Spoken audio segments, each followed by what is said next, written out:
Welcome back, guys. I hope you've been staying safe. Christians say that revenge is the Lord's. And then there is also a saying that revenge is a meal best served cold.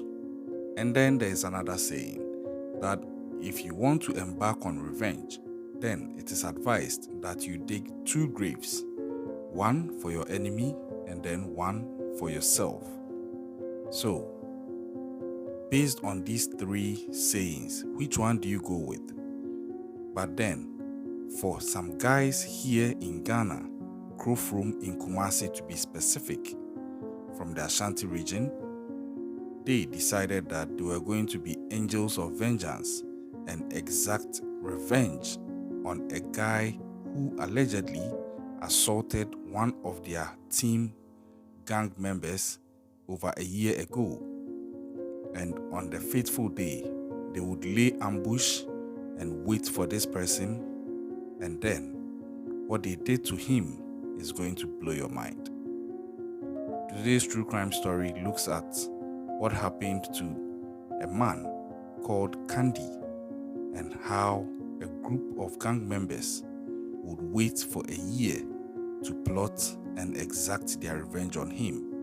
This case is still ongoing, and the police in Kumasi are on red alert and on the hunt for the perpetrators of something so gruesome you wouldn't believe when you get to know. If you are ready for today's true crime story, just buckle up and let's go. Now, forget about the Crips and the Bloods in the United States of America. This is Krofrom, Kumasi, Ghana, West Africa, and there are also some gangs here. They have their differences, but sometimes you would expect that some way, somehow, they should be able to settle them without shedding blood. That was not what happened in this case. I know that various gangs and in the gang world, they have principles, they have codes of conduct, they have lines that they don't cross. Surprisingly, some people don't know, but they have these things that they are invisible, they are not written, but it guides them in their dealings in one way or the other. But that was not the case in this particular true crime story.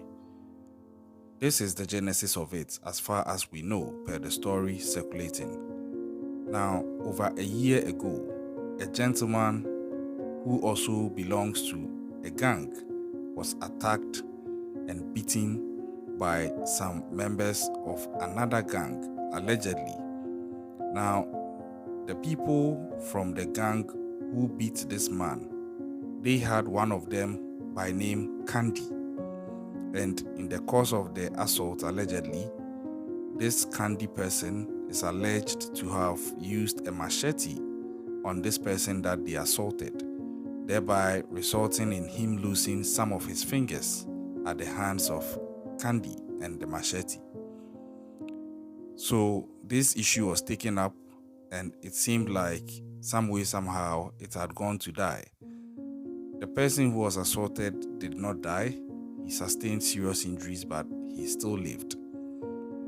Now, fast forward 1 year afterwards, 2023 January, final week to end the month of January in 2023, when people thought that, oh, we've moved on from this, let's see what the new year brings.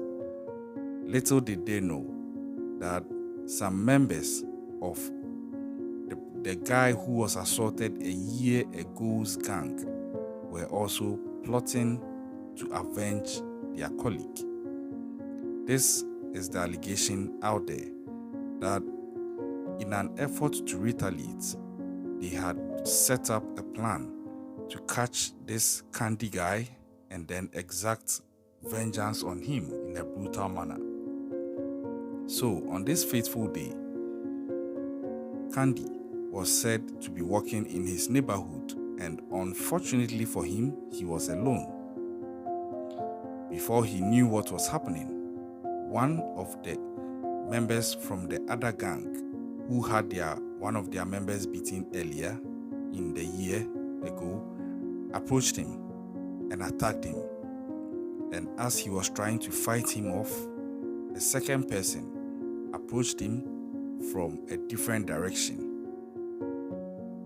So it became a 2-on-1 assault, with some of them wielding cutlasses. And in an effort to still fight them off and flee, a third person approached from another angle, and then a fourth person also joined from another angle. So it's like they were coming from the north, east, west, and south. And this Candy guy was sort of ambushed and surrounded and being beaten and assaulted at the same time with machetes. So if you look at the scene, the pictures are too gory for me to show because I don't want to breach YouTube's policy on graphic content, but you would see that they were slashing him mercilessly and the blood was spilling around, spilling on people's cars, spilling on buildings. And don't get me wrong, this is not like a secluded place. This is a very active neighborhood. There are people staying there. This is an active residential area where people are there. They are neighborhood. It's a neighborhood. People stay there. And this was happening in the afternoon, getting into the evening. So it tells you the brazen form of vengeance that these guys had plotted. It's unclear how long they've been plotting this, but they hacked him to the point people around saw what was going on, but nobody could intervene. Nobody could actually intervene because they were also scared for their lives, and the man was left to his fate. Candy was therefore butchered, and by the time the police came, intervened, got him to a hospital, he was dead. He died at the hospital. And so far, so good.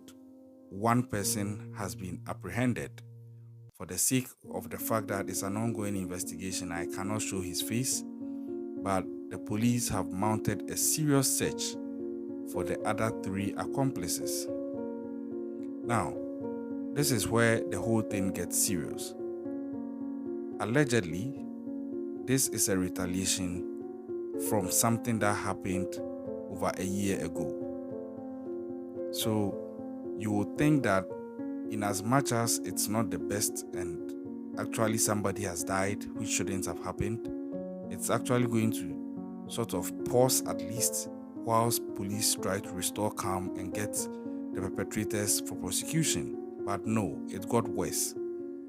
Few hours afterwards, a house believed to be allegedly belonging to one of the perpetrators of the butchering was also touched and set on fire by some guys suspected to be from the gang that Candy, the victim of the butchering, belonged to. So you see how it's going. You do me, that's how they call it there. You do me, I do you. And the retaliation seems to still be ongoing. At this point, it raises a lot of uneasiness in the neighborhood because it's as though something could happen again. And in as much as the police are making frantic efforts to restore calm and also apprehend the culprits, I believe that it might not be enough.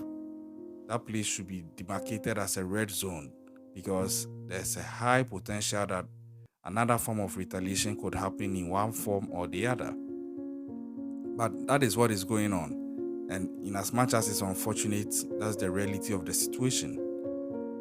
But what do you think about the rise of gangsterism in these parts of the country, Ghana?